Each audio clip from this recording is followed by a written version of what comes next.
હવે અહીંયા માતા પિતા લઈએ તો માતા અને પિતા આ બંને છે શબ્દ અલગ થાય.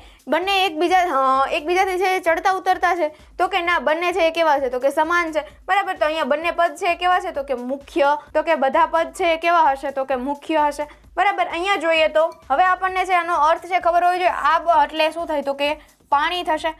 પાણી અને હવા. બરાબર છે.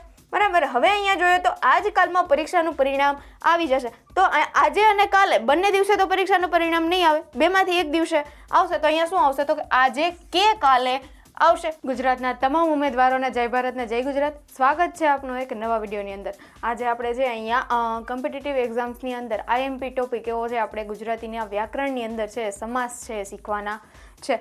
જોઈએ અહીંયા શું છે સમાસ છે. પહેલાં તો કોને કહેવાય તો કે બે કે તેથી વધારે શબ્દો છે જોડાય અને આખો શબ્દ તૈયાર કરે તો એને શું કહેવાય તો કે સમાસ કહેવાય છે. હવે અહીંયા થોડીક સમજણ છે મેળવી લઈએ તો સમાસ એટલે એને જો આપણે છૂટું પાડીએ તો એનો મતલબ જે શું થાય છે તો કે સમ વત્તા આસ. સમ એટલે શું થશે તો કે સાથે થાય.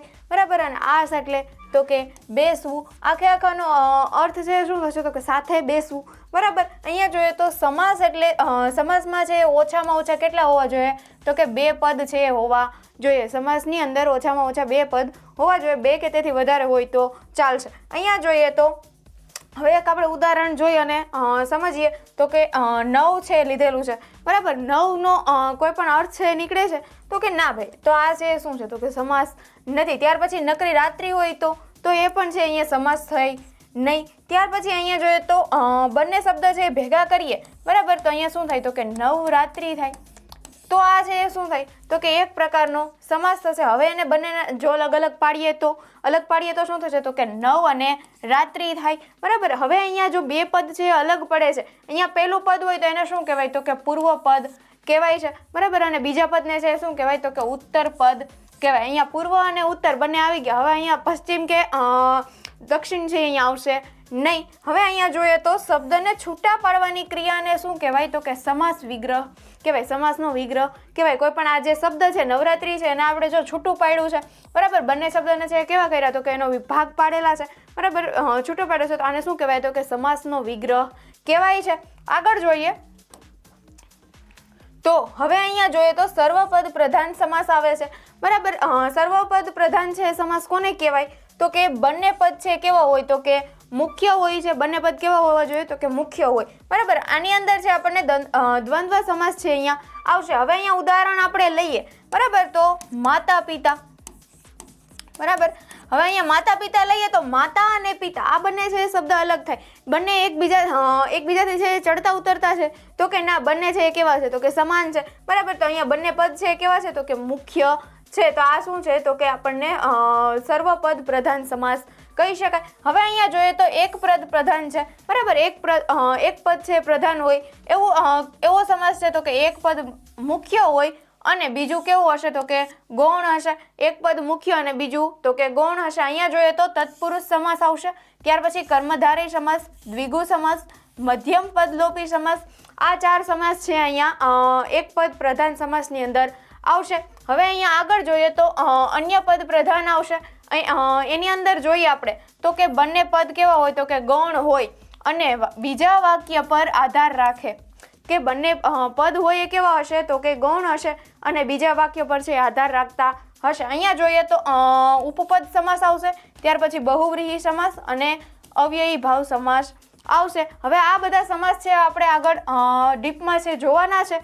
જોઈએ અહીંયા પહેલો સમાસ આવે છે દ્વંદ્વ સમાસ. અને છે કેવો સમાસ કહીએ છીએ સર્વપદ પ્રધાન. શા માટે તો કે બધા પદ છે એ કેવા હશે તો કે મુખ્ય હશે. બરાબર. અહીંયા જોઈએ તો એટલે શું થશે તો કે જોડકું થાય છે. બંને પદો સમાન મોભો ધરાવતા હોય તેવા પદોથી બનેલો સમાસ. કે બંને પદોનો જે મોભો છે સમાન છે ધરાવતા હોય. બરાબર. બંને છે કેવા હશે તો કે મુખ્ય હશે. તો આ સમાસને છે કેવો કહેવાશે તો કે દ્વંદ્વ સમાસ છે કહેવાશે. હવે અહીંયા જોઈએ તો વિગ્રહ કરતા જો આપણે એને છૂટો પાડીએ છીએ તો અહીંયા છે કેવા આવશે તો કે અને, કે, અથવા જેવા સંયોજનો છે અહીંયા મૂકવા પડશે. અહીંયા આપણે વિગ્રહ જો કરીએ છીએ દ્વંદ્વ સમાસનો. બરાબર. તો અને, કે અથવા છે અહીંયા મૂકવાનું થશે. બરાબર. હવે આગળ જોઈએ તો એની અંદર જોઈએ તો ઇતરેતર દ્વંદ્વ આવે છે. ઇતરેતર દ્વંદ્વ એટલે તો કે વિગ્રહ અનેથી થશે. અહીંયા ઇતરેતર દ્વંદ્વ છે એની અંદર શું થશે તો કે વિગ્રહ છે એનો ક્યાંથી થશે તો કે અનેથી થશે. હવે અહીંયા ઉદાહરણ જોઈએ તો રામ શામ છે આપેલું છે, રામ શામ છે બરાબર. તો એનો જવાબ આપણે વિગ્રહ કરવા જઈએ તો શું થશે તો કે રામ અને શામ થશે. ત્યાર પછી જોઈએ તો શિવ પાર્વતી છે, શિવ પાર્વતીનો આપણે જો વિગ્રહ કરીએ તો કે શિવ અને પાર્વતી. ત્યાર પછી જોઈએ તો ગુરુ શિષ્ય છે, જો એનો વિગ્રહ કરવા જઈએ તો ગુરુ અને શિષ્ય થાય. ત્યાર પછી જોઈએ તો નર નારી છે, વિગ્રહ કરતા શું થશે તો કે નર અને નારી થશે. હવે અહીંયા જોઈએ તો મા બાપ છે, તો એનો વિગ્રહ કરીએ તો મા અને બાપ થશે. ત્યાર પછી અહીંયા જોઈએ તો વૈકલ્પિક દ્વંદ્વ આવે છે. વૈકલ્પિક દ્વંદ્વ એટલે તો કે એનો જો વિગ્રહ છે એ શેનાથી થશે તો કે થી થશે. હવે અહીંયા જોઈએ તો 4 5 છે આપેલું છે. હવે એનો જો આપણે વિગ્રહ કરીએ તો શું બોલશું 4 કે 5 બરાબર. ત્યાર પછી જોઈએ તો 6 7 છે, તો અહીંયા શું થશે તો કે 6 કે 7 આવશે. ત્યાર પછી અહીંયા જોઈએ તો નફો ખોટ છે, તો અહીંયા શું આવશે તો કે નફો કે ખોટ થશે. ત્યાર પછી અહીંયા જોઈએ તો 10 12 છે, અહીંયા તો કે 10 કે 12 થશે. ત્યાર પછી 20 અને 25 છે આપેલા છે, તો શું થાય તો કે 20 કે 25 થશે. ખાસ કરી આના છે આપણને અર્થ છે ખબર હોવી જોઈએ. હવે આગળનો જોઈએ તો હવે અહીંયા આગળ ઉદાહરણ છે તો કે જ્યાં ત્યાં છે, તો અહીંયા એનો જો આપણે વિગ્રહ કરીએ તો કે જ્યાં અને ત્યાં થાય. ત્યાર પછી આમ તેમ છે, એનો વિગ્રહ કરતા આપણને શું મળશે તો કે આમ અને તેમ. ત્યાર પછી લીલું લીલું, તો લીલું અને લીલું થશે.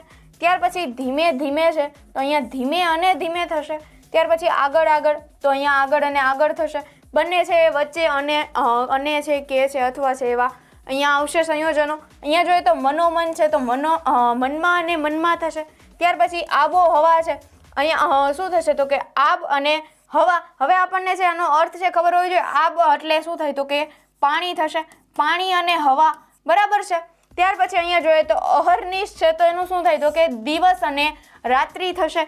ત્યાર પછી અહીંયા જોઈએ તો દંપતી છે, તો અહીંયા પતિ અને પત્ની થશે બરાબર.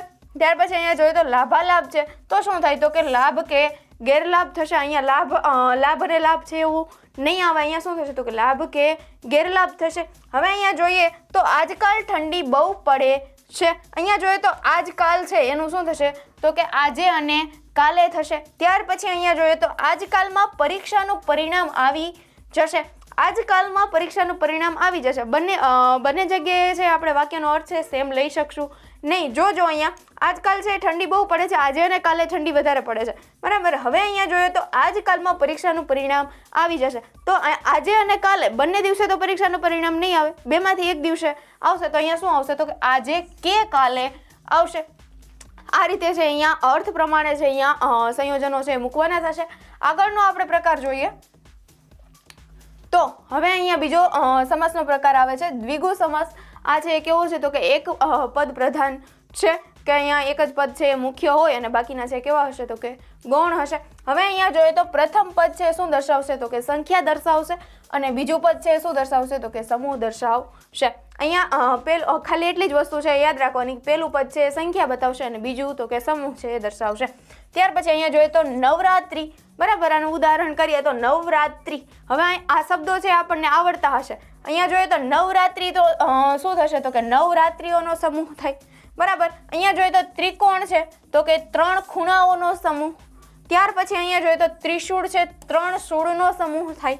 ત્યાર પછી જોઈએ તો ત્રિભેટો છે, એટલે કે 3 રસ્તાઓનો સમૂહ થાય. ત્યાર પછી અહીંયા જોઈએ તો પંચવટી છે, 5 વડલાનો સમૂહ થાય. ત્યાર પછી અહીંયા જોઈએ તો અષ્ટાધ્યાય, આપણને અહીંયા જેનો અર્થ શું થાય તો કે 8 અધ્યાયનો સમૂહ થશે. ત્યાર પછી ચોઘડિયું છે, 4 ઘડીઓનો સમૂહ થાય. ત્યાર પછી અહીંયા જોઈએ તો ચોમાસું, ચોમાસુનો મતલબ છે શું થાય તો કે 4 માસનો સમૂહ થાય. ત્યાર પછી અહીંયા જોઈએ તો ત્રિદેવ એટલે કે 3 દેવનો સમૂહ. અહીંયા ત્રિદેવ એટલે શું થાય તો કે 3 દેવોનો સમૂહ થશે. ત્યાર પછીના ઉદાહરણો જોઈએ આગળ તો હવે અહીંયા જોઈએ તો દ્વિગુ છે. આ દ્વિગુ આ છે અહીંયા થોડીક મિસ્ટેક છે, દ્વિગુ આ રીતે થશે. આ છે શું થાય તો કે 2 ગાયોનો સમૂહ બરાબર. 2 ગાયનો સમૂહ છે, 2 ગાય છે હોય તો આપણે એને છે એવું કહી શકીએ કે દ્વિગુ બરાબર. હવે અહીંયા જોઈએ તો ખટારો, ખટારો એનો મિનિંગ છે શું થાય છે તો કે 6 પૈડાનો સમૂહ થાય બરાબર. ત્યાર પછી સપ્તાહ છે, તો કે 7 દિવસનો સમૂહ થશે. ત્યાર પછી અહીંયા જોઈએ તો દશેરા છે, દશેરાનો જે મિનિંગ જોજો તો કે 10 દિવસનો સમૂહ થશે. ત્યાર પછી જોઈએ તો પંચામૃત છે, એટલે તો કે 5 અમૃતનો સમૂહ થશે. ત્યાર પછી અહીંયા જોઈએ તો નવરંગ છે, નવ એટલે તો કે 9 બરાબર, અને રંગ એટલે કલર છે, 9 રંગોનો સમૂહ થશે. ત્યાર પછી અહીંયા જોઈએ તો ત્રિલોક છે, તો ત્રિ એટલે શું થાય તો કે 3 થાય, અને લોક એટલે લોક. બરાબર, આ જોઈએ તો અહીંયા 3 લોકનો સમૂહ થાય. ત્યાર પછી અહીંયા જોઈએ તો નવ જીવન છે. હવે અહીંયા જોઈએ તો નવ અને જીવન આ બંનેનો જો આપણે ભેગો અલગ પાડીએ તો અહીંયા નવ એટલે તો આપણે માની લ્યો કે આપણે અહીંયા 9 લઈએ છીએ. બરાબર, આ 9 છે આપણે લઈએ છીએ, અને જીવન એટલે આપણે જિંદગી છે, જીવન છે આપણે લઈએ છીએ. તો અહીંયા શું 9 જીવન આ નહીં, તો આનો અર્થ મિનિંગ શું થાય છે તો કે નવું જીવન થાય છે. અહીંયા આપણે 9નો જે અર્થ છે આપણે શું લેવાનો છે તો કે ન્યૂ, નવું છે લેવાનો છે, એટલે નવું જીવન છે અહીંયા થશે. ત્યાર પછી નવ યુવાન છે. બરાબર, તો અહીંયા એનો અર્થ શું થાય તો કે નવો યુવાન. બરાબર છે, અહીંયા જોઈએ તો નવ નિર્માણ છે, તો અહીંયા શું થાય તો કે નવું નિર્માણ. અહીંયા પણ છે આપણે શું કરવાનું તો કે ન્યૂ છે એ અર્થ લેવાનો છે. અહીંયા છે એ ભૂલ ન કરતા, અહીંયા 9 છે આ 9 ન લેતા. બરાબર છે, આ છે આપણા 2 પ્રકારો થયા. હવે આગળના પ્રકારો છે એ નેક્સ્ટ લેક્ચરની અંદર જોશું. જો વિડીયો ગમે છે તો વિડીયોને લાઇક કરજો, ચેનલને સબસ્ક્રાઇબ કરજો, અને તમારા મિત્રો સુધી શેર કરવાનું ભૂલતા નહીં. મળીએ છીએ નેક્સ્ટ લેક્ચરની અંદર. Thank you.